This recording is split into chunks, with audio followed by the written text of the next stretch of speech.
What's poppin' T Squad? It's your girl Keisha, and I'm here with tonight's all tea, all shade loving hip hop family reunion season 1, episode 5 review. Okay, so in tonight's episode, the cast starts off having a church service. I think they were trying to do like a Bible study type thing.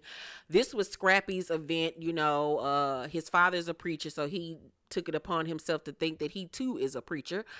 However, everybody is tired and drunk. They literally just came off of doing the block party earlier that day. So, it was hot outside, everybody jumping around, drinking, dancing, and now we coming to have Bible study. Great idea, wrong time. So everybody's like falling asleep and stuff. Jock falling asleep because Scrap going on and on and on and on and on and on and on. Everybody talk about how long-winded he is. Mama D then gets up and decides she gonna sing I Surrender Child, and everybody is cracking up laughing. I'm just looking at the TV like I am going through enough in my life where I don't feel like God has to punish me by making me listen to Mama D sing. It's bad enough I got to see this woman on my screen. Do I have to listen to her sing off key as well? Like, Jesus, how much more are you going to put me through? So, Sierra then decides to get up, and have a moment. And she was like, y'all know I'm a true firm believer in God, and God changed my whole life around, and I'm just blessed to be here amongst all y'all. Y'all know what I'm saying. This is a blessing in itself because I've literally been learning so much from so many beautiful black people, and I just thank God for that in itself as well. So thank you for having me, and that's my testimony. If don't nothing take me through this hard time in my life, it is listening to Sierra voice, mimicking Sierra voice, and laughter. Let me tell y'all, laughter has really been getting me through everything that we have been going through in my family. Thank y'all for all of the condolences and prayers. I've read every last one of them, but literally laughter is getting me through. If I didn't laugh and make myself laugh, and me and my brother laughing and other family members laughing, like, I don't know where we all would be, but this is literally tickling me.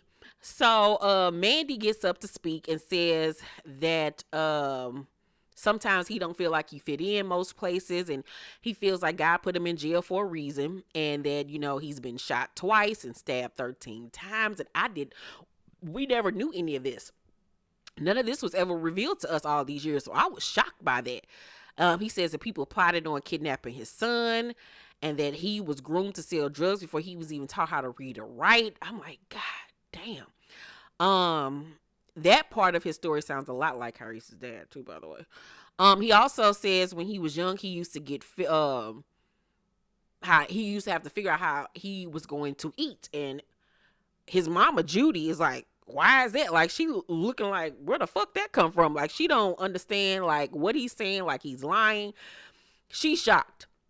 So Mandy was like, you want me to say it? She was like, I want you to say whatever God put on your heart. So he was like, all right, my mom wasn't there for me and my brothers, and it kind of left us fucked up.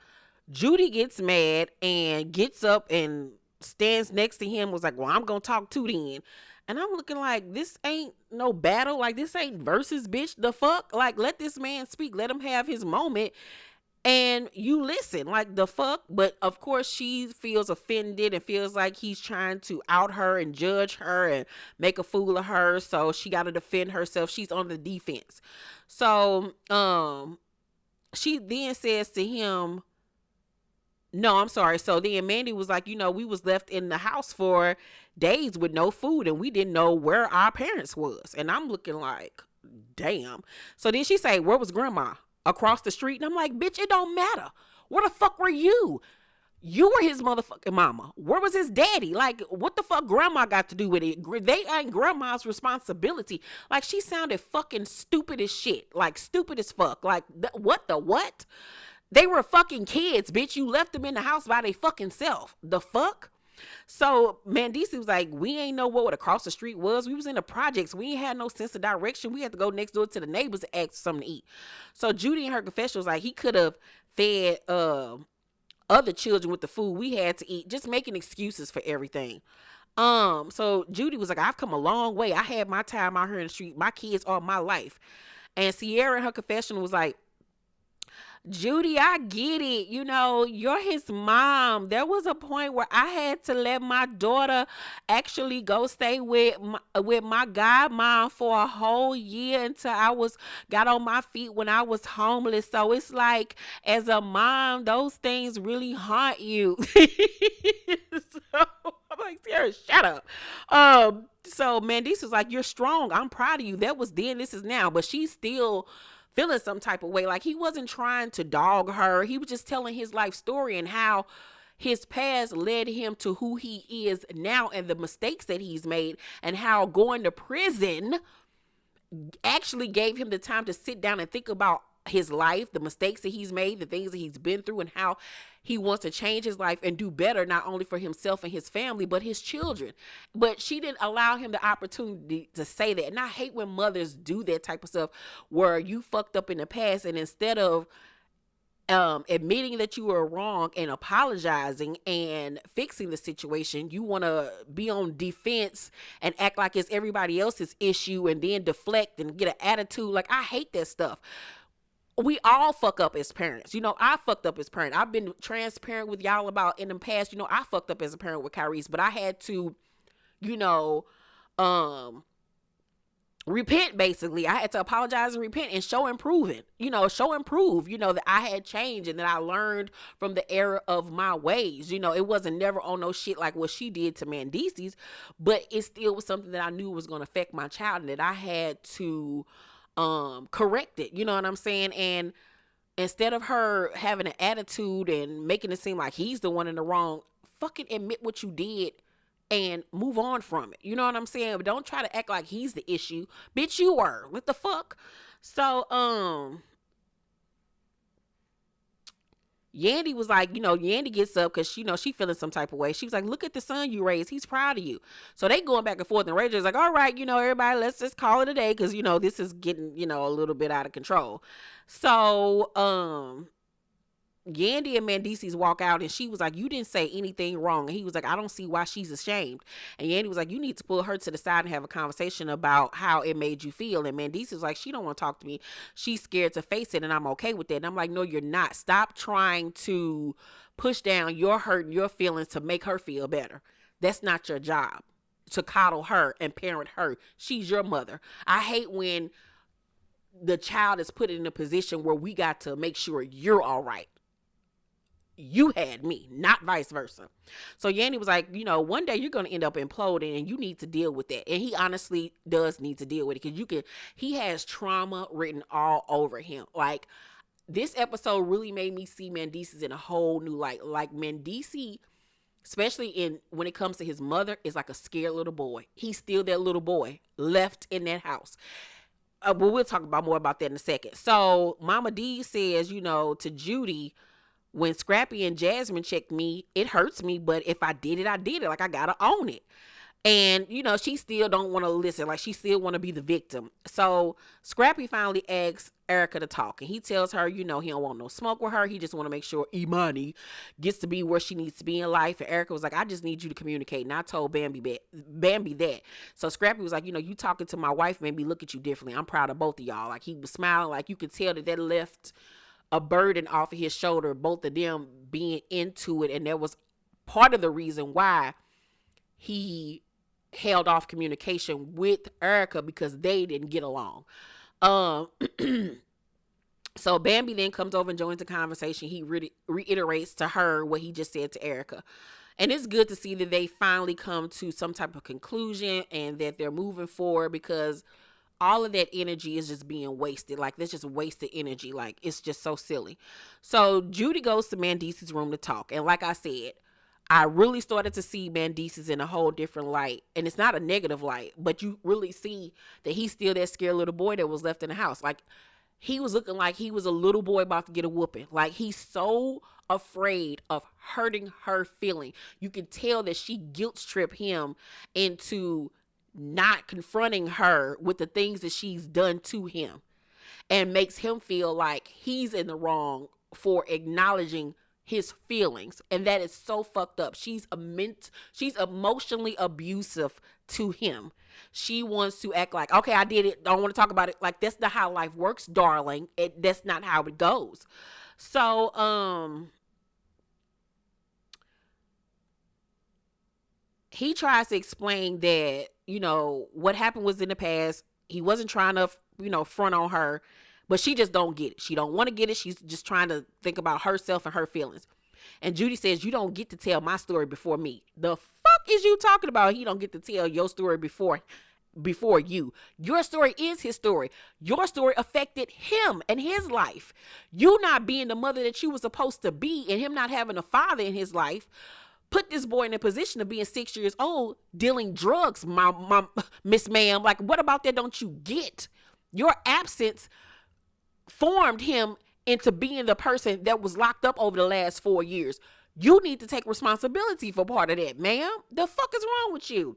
So they start arguing back and forth about this man that she was with for 10 years, and that, Mendices and his siblings was called daddy. And when they broke up, he just said, fuck them, didn't even look their way no more. And, that shit affects children, where I got this father figure in my life, and then y'all break up and he says, fuck me. And I see this man out in the street. He don't even look my way. And nobody explains it. Nobody deals with it. It's just like, get over it. Like that boy done been through some shit. Like, I'm surprised that he ain't been through more than what the fuck he been through. Like, man, DC need to write a book. I'm gonna reach out to him. I need to write his story. So,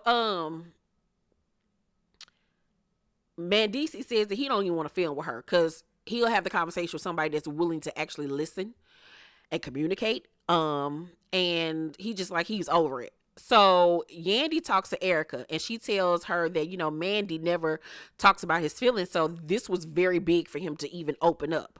And I do see a difference in Mendices now versus Mendices before he went to jail. He was on that macho, like, I ain't doing that type of bullshit. But you could see jail has humbled him a lot. Erica says that she gets it, though. You know what I'm saying? Because she's been through the same thing that he's been through with her mother, Mignon.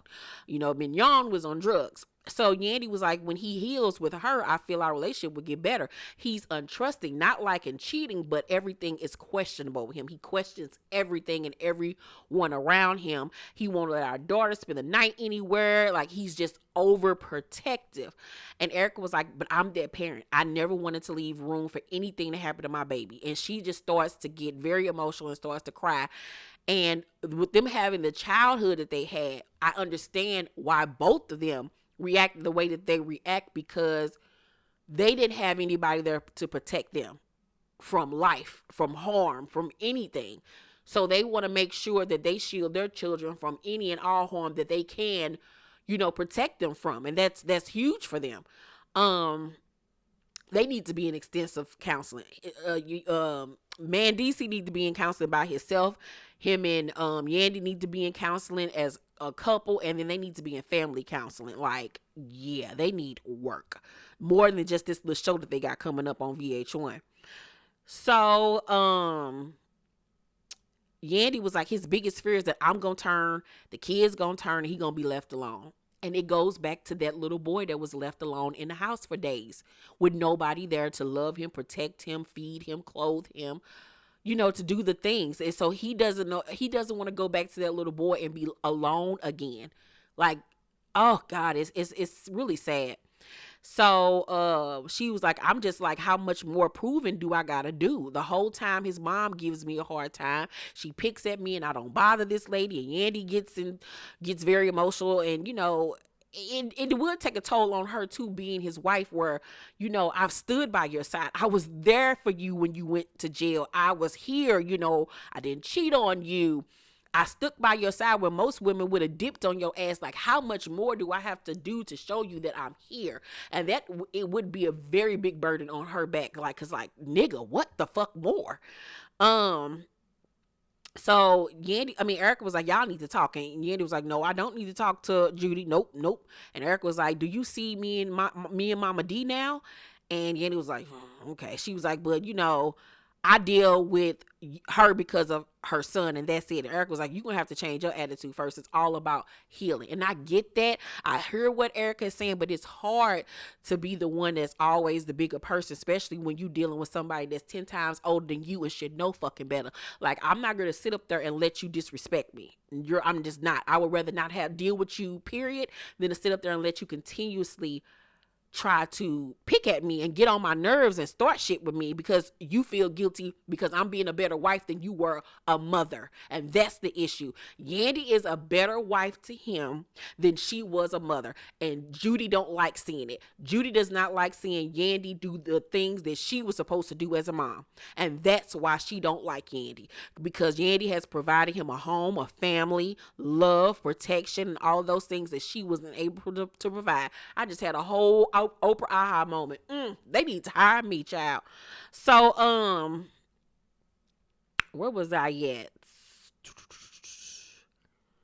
So Carly hosts a Juve party. It's a Trinidad event.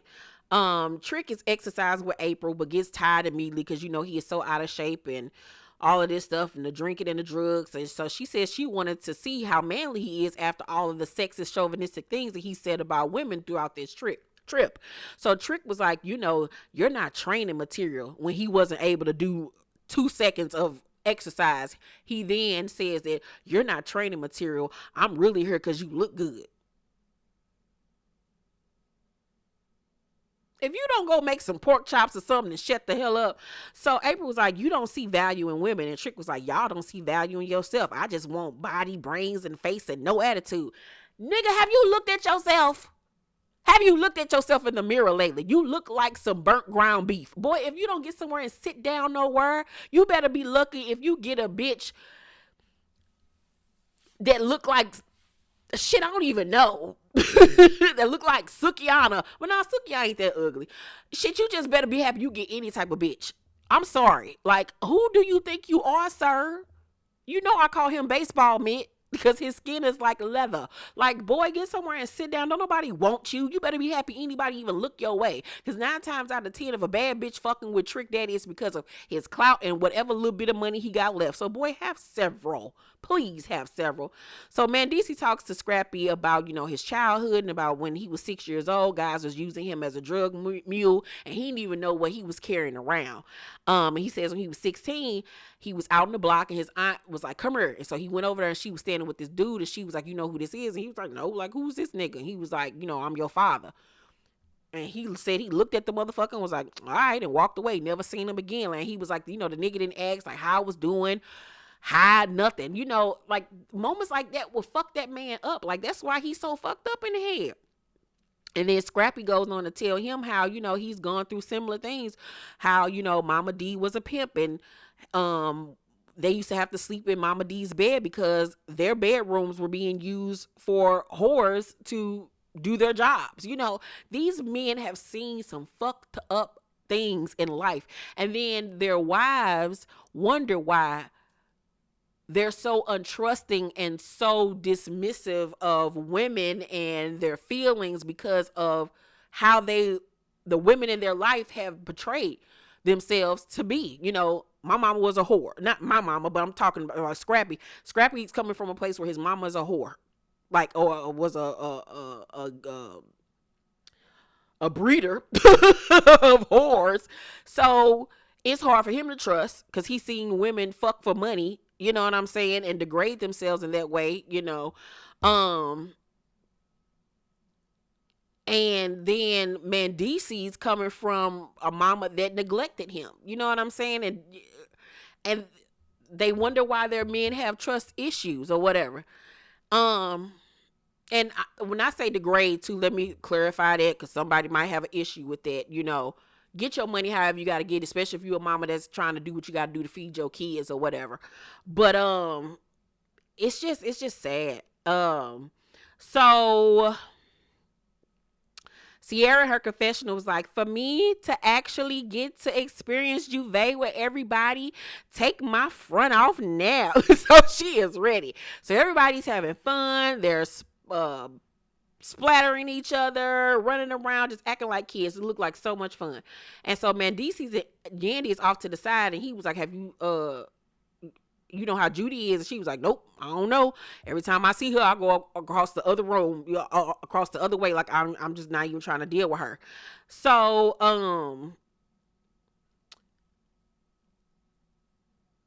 Judy then comes over and gives him a kiss on the cheek, and as soon as she come over, Yandy walked away. Like Yandy is not here for her.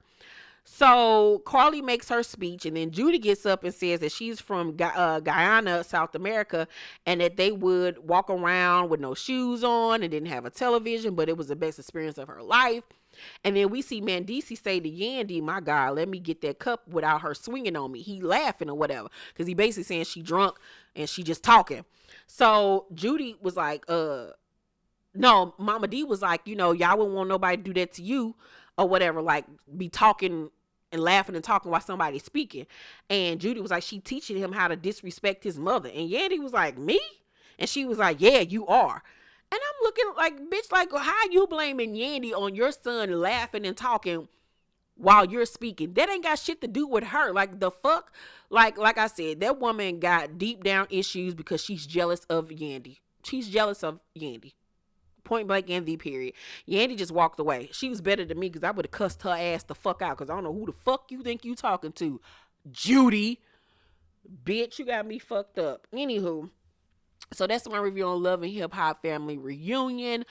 Make sure to thumbs up this video, like, and subscribe. Hit that notification bell button. I'm letting you guys know now, next Thursday, I probably will not be doing a review on Growing Up Hip Hop. That's next Thursday, March the 18th, because that's the day of my grandmother's funeral.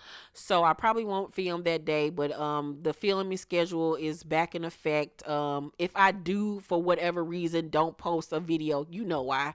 You know what we're going through. So please don't be insensitive and ask me where is a review, because some of these people have been, when I did turn back on the comment section, I was like, did I make the right decision? Because some people were saying, can you review Speak On It with Candy, or can you do something, da, da, da, da. I mean, I'm sorry for your loss, but like, how you gonna ask me to review something then throw in a sorry for your loss? Like, you think I give a fuck about reviewing extra shit on top of the stuff that I'm already doing? Like, I don't think people understand. Like, I am a writer. Like, I'm writing a novel right now. I got book boxes to give out.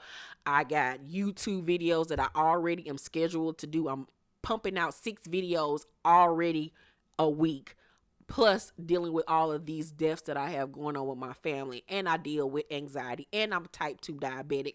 Like, please just be sensitive to what content creators have going on in their life. I understand y'all like, seeing our videos, you like the entertainment, but for us, this is a job. Like, I have fun doing this, but this is a job for me. I get paid to do this, you know what I'm saying? I'm very happy and I'm blessed by it, but just be sensitive to what people got going on. Like, what makes people think that I want to add more to my plate right now by reviewing other shows? Like, no. So just be mindful of what people got going on in their lives, y'all. Like, I love y'all very, very much. And to the ones that have been sensitive to the situation, who have sent, your well wishes and your prayers, every last one of them I have read, and it has touched my heart, and it has kept me going. So I appreciate those most definitely. I love you guys. Let's just keep the laughter going. I just want to be happy right now and just find pockets of happiness where I can in these dark times that my family is going through. So I just want to laugh and joke and just try to take my mind off of, all the stuff that we have gone through. But anywho, I love you guys so very much. I will see you guys Thursday for Growing Up Hip Hop. Bye.